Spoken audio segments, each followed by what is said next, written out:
tapi lihat tingkah lakunya seperti bukan orang Kristen. Ajaran pertama yang paling dominan yang diajarkan dalam kitab oleh Tuhan Yesus adalah kasihilah sesamamu manusia seperti dirimu sendiri. Dan yang paling ekstrim lagi Tuhan ajarkan, kasihilah musuhmu, berbuatlah baik kepada yang mengutuk engkau, doakan mereka yang jahat terhadap engkau. Ini ajaran yang tidak pernah diajarkan kepada agama lain.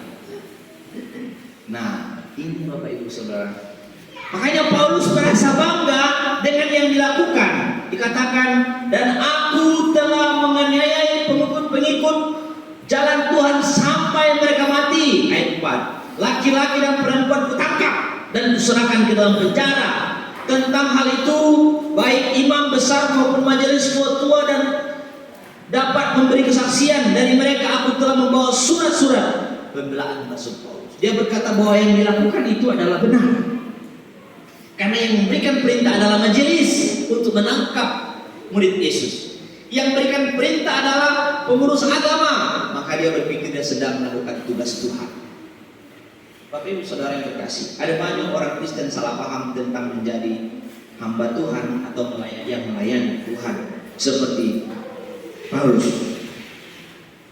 Makanya di dalam ayat 6 disaksikan, ternyata semua itu salah. Maka Paulus berkata, yang lama telah berlalu, sesungguhnya yang baru telah datang. Bapak Ibu Saudara yang terkasih di dalam nama Tuhan kita Yesus Kristus. Dengan memperhatikan latar belakang Paulus, tentu kita berpikir, ya Paulus ini luar biasa baik.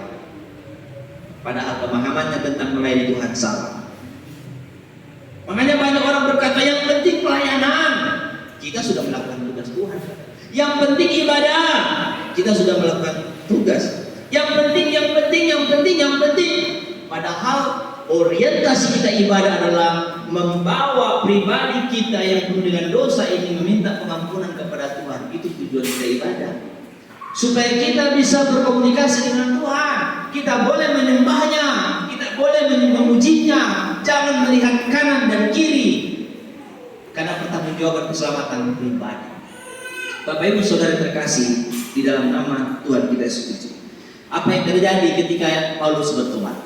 Kita lihat ayat 6 sampai 13. Tetapi dalam perjalanan ke sana itu ke Damsyik, yaitu pada tengah hari, jadi siang-siang, tiba-tiba memancarlah cahaya yang menyilaukan dari langit mengelilingiku. Maka rebahlah aku ke tanah dan aku mendengar suatu suara yang berkata kepadaku, Saulus, Saulus, mengapakah engkau menganiaya aku? Perhatikan Bapak Ibu Saudara. Pada saat dia pergi sedang mengerjakan tugas Tuhan katanya. Sedang mengerjakan tugas panggilannya katanya Paulus. Tugas panggilannya kemana? Ke Damsyik. Ke Damsyik itu ngapain? Dia membunuh orang-orang Kristen di sana. Itu tugasnya.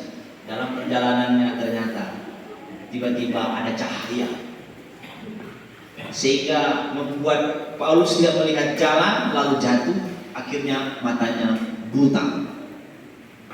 Bapak Ibu Saudara yang terkasih di dalam nama Tuhan Yesus, perhatikan baik-baik. Ada banyak cara Tuhan membuat kita kembali kepadanya. Salah satunya buta.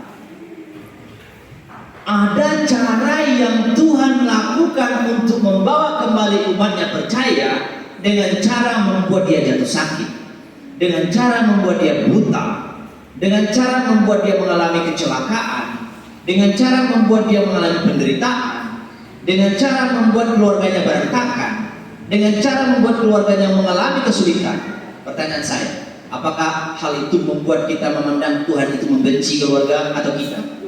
Tidak. Paulus mengalami. Ia buta. Sesungguhnya ia buta, bukan secara fisik, tetapi secara rohani ia buta. Ia melayani Tuhan tapi tidak tahu siapa Tuhan yang dia layani. Ia buta. Makanya Tuhan memberikan dia satu tanda bahwa memang Tuhan harus membuka mata Paulus supaya dia melihat siapa pribadi yang ia layani sesungguhnya. Apakah pribadi yang dia layani pengurus agama, manusia, atau Tuhan?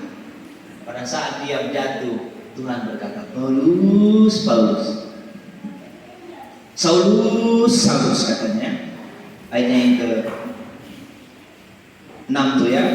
Tuhan berkata, Saulus, Saulus, kenapa engkau menganiaya aku? Siapakah engkau Tuhan? Aku adalah Yesus Kristus yang kau aniaya. Bapak Ibu Saudara, jangan sampai kita berpikir kita menjadi Kristen tapi kita menganiayai Tuhan. Kita menjadi orang Kristen tapi kita menyakiti hati Tuhan seperti Paulus. Maka jangan heran kalau Tuhan buat kita matanya buta, betul kan? Bapak Ibu, kalau mata buta, enak. Bukan hanya kita tidak bisa berbuat apa-apa, tapi kita tidak bisa berpikir dengan jernih kalau kita buta.